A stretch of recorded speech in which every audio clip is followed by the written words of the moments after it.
cette dénomination les dispositions propres au territoire d'Alsace et de Lorraine recouvrées en vertu du traité de Versailles, ce qui n'est toujours pas le cas. Appliqué avant le 11 novembre 1918 et maintenu en vigueur après cette date.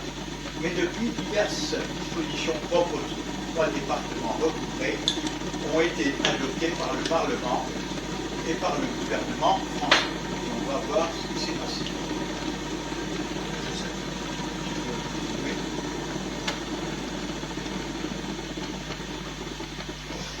Alors, on a l'habitude,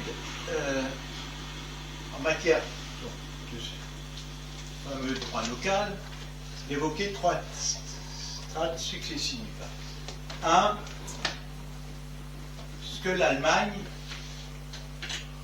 le mot est impropre, c'est le Reich allemand, je me fais piéger de temps en temps.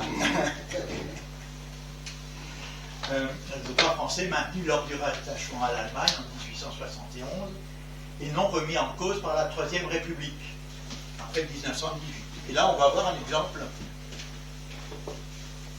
que tout le monde connaît, beaucoup de monde connaît, mais dont on ne mesure pas l'importance. Je vais parler du concordat.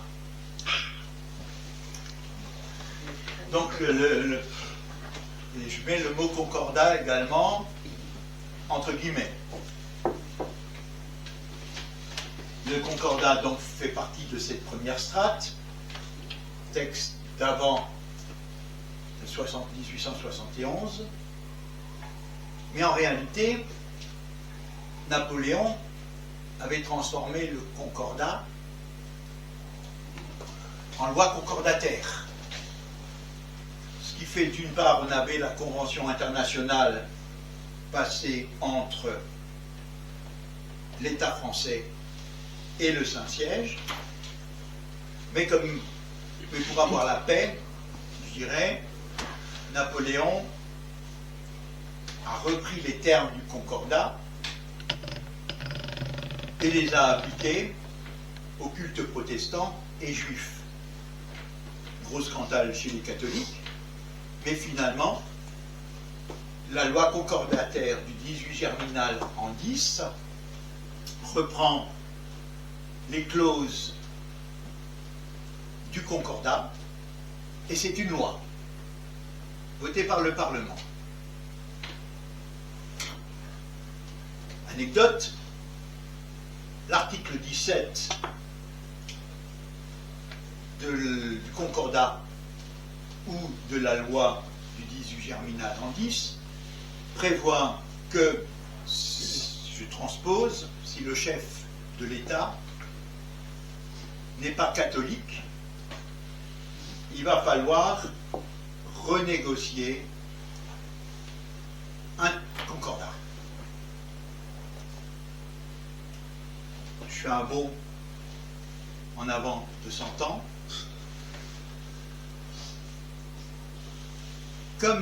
D'abord, comme au départ, le concordat est un traité, il est passé d'État à État de la France avec le Saint-Siège.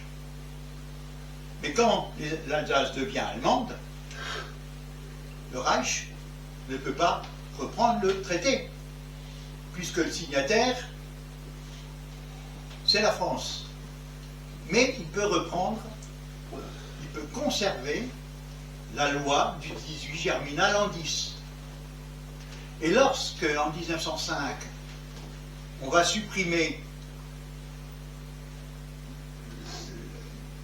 il va y avoir la séparation de l'Église et de l'État, on va donc ne pas conserver le concordat, mais comme l'Alsace sera allemande, les Allemands vont conserver la loi du 18 Germinal en 10.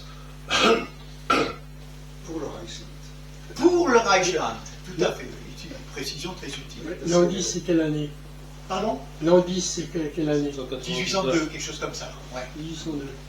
Parce que l'État allemand n'a pas de concordat. Non. C'est chacune des composantes. Oui, exactement. Donc, l'Alsace, par la loi du 18 Germinal en 10 conservée interdit à la France d'avoir un président qui n'est pas catholique. Je ne sais pas si c'est clair. On comprendra pourquoi Michel Rocard, en 1981, s'est effacé au profit de Mitterrand. En tant que protestant. Pardon? En tant que protestant. Oui. En tant que protestant, tout à fait. Jospin. Catho. Non, C'est non, non, non, non, Jospin, c'est un protestant, mais il n'a pas été élu. pour Il n'a pas été élu. Non, ou alors, Jospin. Oui, il était ministre. Il n'a pas été élu Il a président. mais également peut-être les ennuis de Dominique Strauss-Kahn à New York. Attends, je ne vois pas le rapport avec la choucroute, moi. Mais si. Ah bah si. Ah, si, Parce que les juifs. Il n'était pas catholique. Les juifs. Il faut que le chef. Ah, Et tu veux Zemmour, dire et Zemmour, il a chanté en que télé. Et Zemmour n'a aucune chance d'être c'est ça? C'est comique, hein. Oui. Vraiment comique. À voir. D'accord. Comment font-ils la pression pour qu'un président qui n'est pas tout de suite présent, s'il a tout le monde qui le suit, comment font-ils pression pour qu'il n'y arrive pas? Ah bah ça, je ne suis pas dans les tirages. Tous les arcanes de la Mais politique, ça il est clair Tu sais, qu'aujourd'hui, tiré par le dessus. le- C'est là que ça se passe. l'article Oui, non, j'imagine, mais je veux l'article savoir 17 s'il y avait un- de la loi du 18 germinal en 10 est toujours en vigueur en Alsace. Ça souffre absolument d'aucune discussion. Oui, Pardon? parce que c'est la partie allemande qui a conservé. Qui a conservé. Et Vous pouvez revenir sur qui a décrété, qu'est-ce qu'a décrété le fait qu'il fallait absolument un président catholique. l'article 17 de la loi du 18 germinal en 10. Mais tu Le parles concordat, Oui, voilà. disons au départ, c'est le concordat. Le concordat est étendu aux cultes protestants et juifs. On reprend cette loi du 18 germinal en 10 au bénéfice du culte catholique. Les 4 cultes reconnus bénéficient donc du statut concordataire, en quelque sorte. En 1905, en France, on supprime le traité, le concordat, mais comme l'Alsace est allemande, on garde la loi du 18 germinal en 10. Le territoire alsacien devient un territoire national. Loi du 18 germinal en 10 redevient une loi française. L'article Partielle. 17, Partiel, puisque ça concernait que l'Alsace et la Lorraine, de fait. partiel, je ne vois pas la notion partielle. Territorialement. Territorialement, ça revient Ça en France. rentre. C'est Ça rentre dans le cadre de la France. l'entité Reichsland. Oui, mais elle devient. Et sur une décision du Bundesrat, et non pas du Reichstag. Voilà. Mais la loi du 18 germinal, l'article 17, s'impose toujours. C'est devenu une loi Il allemande. il s'impose en France, mais une loi, c'est une loi alsacienne en quelque sorte. Le droit local, Oui, non, il est d'usage de dire que le droit local alsacien mosellan est un droit national français d'application territoriale. Donc l'Alsace tient la France par le concordat. Ceux qui suivent, qui veulent se Zemmour prenez votre temps. n'a pas beaucoup de chance d'être président de la République. Mais Henri IV l'a été. C'était Oui, avant. mais le concordat n'existait pas à l'époque. Ah, il a bien dit, Paris vaut bien une messe. Voilà. Ah oui, c'est ça. C'est bien le chef de l'État, pas le chef de gouvernement. parce qu'entre- C'est le chef de l'État. Ah oui, parce que Le entre- président. entre-temps, il y a eu Guizot, enfin tout un tas de gens. qui étaient On est d'accord, présidents. c'est le chef de l'État. Macron catholique. Macron est catholique. Et Alexandre Mitterrand, 1920, était-il encore Mitterrand devait être catholique. Mais c'est pas une religion, ça. C'est la politique. Voilà. Donc, ça fait partie de la première strate. Ensuite, il y a la deuxième strate, texte adopté par le Reich dans la loi constitutionnelle du 31 mai 1911, qui est intégré dans la Constitution du 16 avril 1871. Alors ça, c'est quelque chose également de très important, on en parlera après, je crois que c'est déjà bien d'en parler maintenant. Donc l'Alsace était soumise, était régie par la constitution du Reich allemand, la constitution du 16 avril 1871. Mais les Alsaciens revendiquaient une certaine autonomie et généreusement, le Kaiser Wilhelm, avec Bismarck, leur a accordé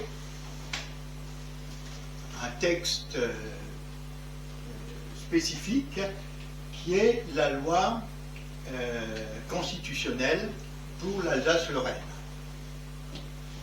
Cette loi constitutionnelle pour l'Alsace-Lorraine a été intégrée en tant qu'article 6A à la Constitution. C'est, je dirais, cet article 6A, c'est le point le plus important du statut alsacien. Je voulais mettre un bandeau là-haut, article 6A et le contenu, pour que vous compreniez bien l'importance. Ensuite, la troisième strate, ce sont les fameuses lois du 1er juin 1924. Et il y a une loi civile, loi mettant, alors j'utilise un raccourci, au lieu de parler tout le temps de la loi du 1er juin 1924 mettant en vigueur la législation civile française dans les départements du Bas-Rhin, Haut-Rhin et de la Moselle, je parle de la loi civile du 1er juin 1924, et la même chose, il y a une loi commerciale du 1er juin 1924, et mon ami Hugues dira bien évidemment que, et c'est juste, que la loi le commercial fait partie de la loi civile, du civil. On va pouvoir s'interroger pourquoi on a voulu éclater, sortir les dispositions civiles, les dispositions commerciales du civil. Il y a une raison, c'est pas innocent. Le droit local, donc, est le produit de l'histoire mouvementée des départements de la Moselle, du Bas-Rhin et du Haut-Rhin. Il est constitué par strates législatives successives depuis 1871, année où ces départements ont été rattachés à l'Allemagne. L'Allemagne, notre institut du droit local, qui est la science du droit local en Alsace-Moselle, parle bien d'Allemagne, et non pas du Reich, comme on a vu ce matin. La première strate est constituée de, non remis en cause par la Troisième République, et puis effectivement, on a conservé la législation sur les cultes.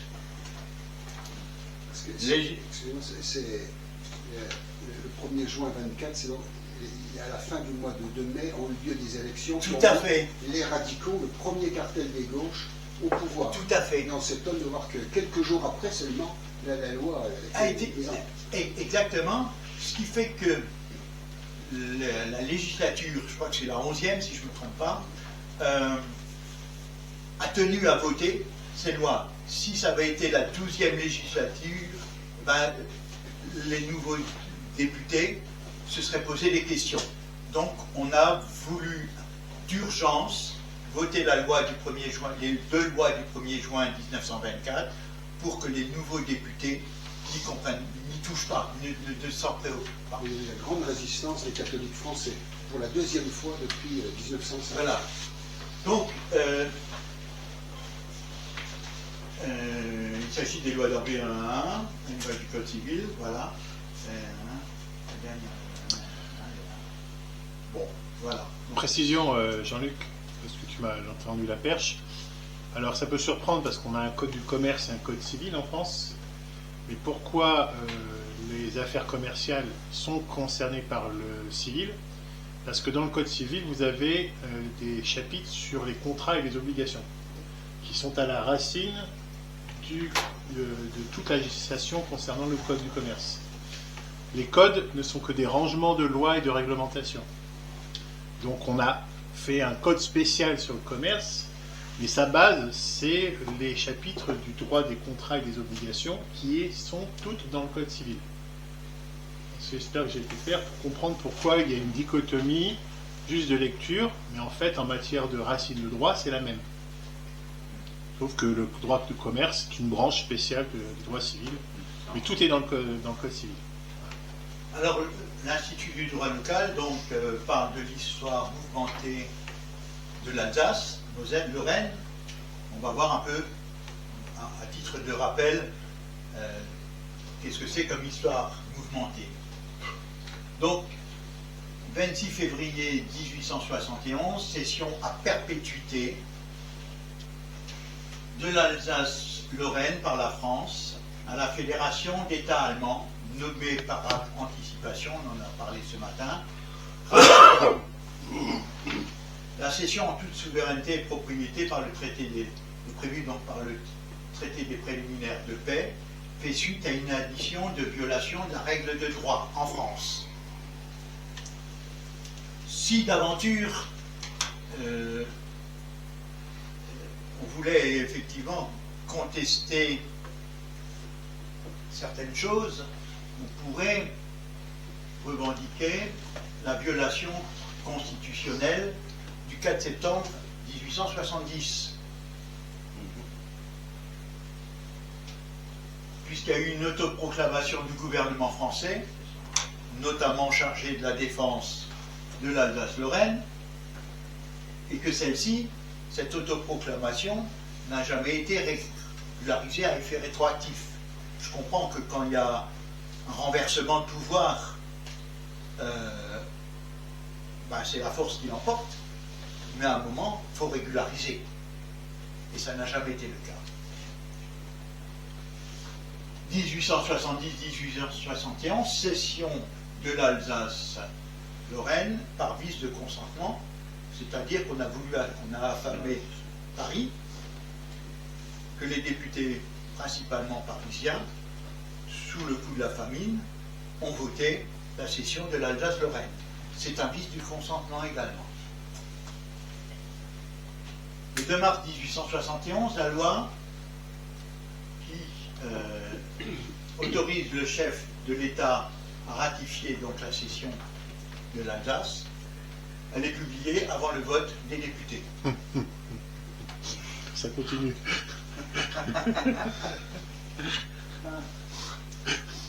3 mars 1871, vote de la loi, donc le jour d'après, vote de la loi et déni du peuple alsacien-lorrain à l'autodétermination, doublé d'un faux en écriture publique. Je ne me rappelle plus vraiment ce que c'est que le faux en écriture publique, si je peux descendre. La séance a eu lieu le 2 mars, voilà. Oui, la séance a eu lieu le 2 mars 1871 et non le 1er, comme indiqué. Ah oui, puisqu'il y a eu une anticipation dans la publication, il a fallu tricher sur les dates. Voilà. Donc on est vraiment dans un grand bidouillage, comme on a vu ce matin. Si tu peux éventuellement, je te remercie. Oui, donc 3 mars 1871, et en dessous, 16 avril 1871.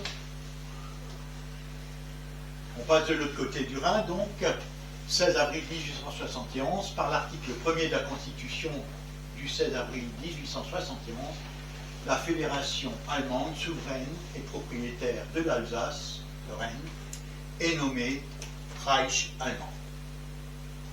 On revoit ce qu'on a dit. 10 mai 1871, traité de paix, le traité de Francfort, confirme la cession déjà opérée le 26 février 1871 en faveur du Reich allemand. 11 décembre 1971, convention additionnelle dont on a parlé ce matin, qui dit que finalement, non, l'Alsace est cédée à l'Allemagne et non pas au Reich allemand.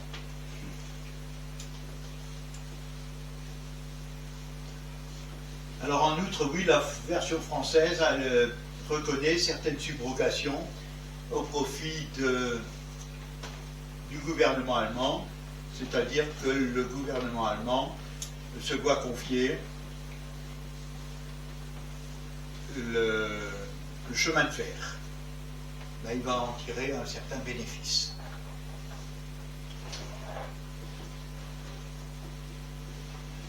« 1er janvier 1874, l'Alsace-Lorraine est soumise à la Constitution du Reich, donc on n'avait pas encore de Constitution. On n'avait plus la... Est-ce qu'on avait la Constitution française de 1875? On ne l'avait pas, non? C'était celle de 48, 52. Donc, 1er janvier 1874, l'Alsace-Lorraine est soumise à la Constitution du Reich par la loi du 25 juin 1874. Des choses gigantesques. Le 30 mai 1892, on commence, le Reich prévoit une guerre et fait voter la loi sur la préparation de la guerre en Alsace-Lorraine. Ils ont un sens de la préoccupation quand même. C'est l'année 92 à laquelle l'amiral von Tirpitz devient ministre de la guerre, avec une loi notamment sur les sous-marins allemands. Oui, c'est une date qui est très importante pour le contexte de la préparation de la guerre. Ah ben oui, on est dans... Tirpitz qui prend les choses. On voit dans tous ces textes-là, dans les lois budgétaires également, que les budgets militaires vont en augmentation croissante en Allemagne. On prévoit la guerre.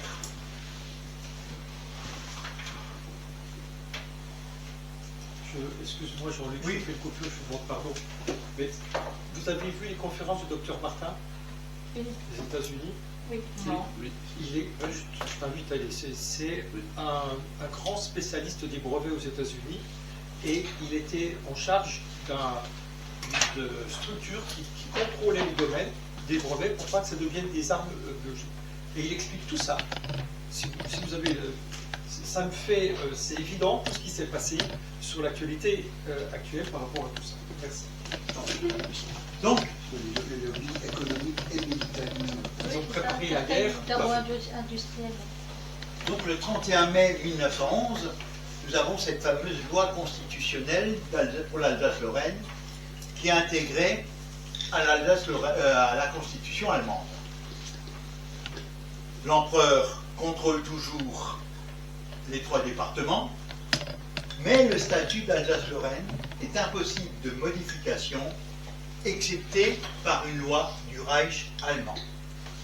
C'est-à-dire que l'Alsace est intégrée constitutionnellement au Reich allemand et que seule une loi du Reich va pouvoir sortir ou modifier, abroger le régime alsacien.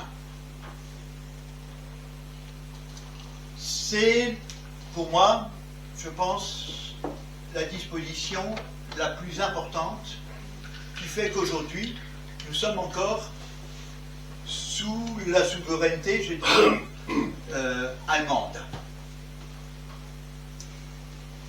Puisqu'il n'y a jamais eu de loi allemande qui a dit qu'on sortait l'Alsace-Lorraine du giron allemand. Le traité de Versailles ne le prévoit pas. Ne dit pas la loi tant et tant est supprimée, le Reich allemand est d'accord, etc., etc. Enfin,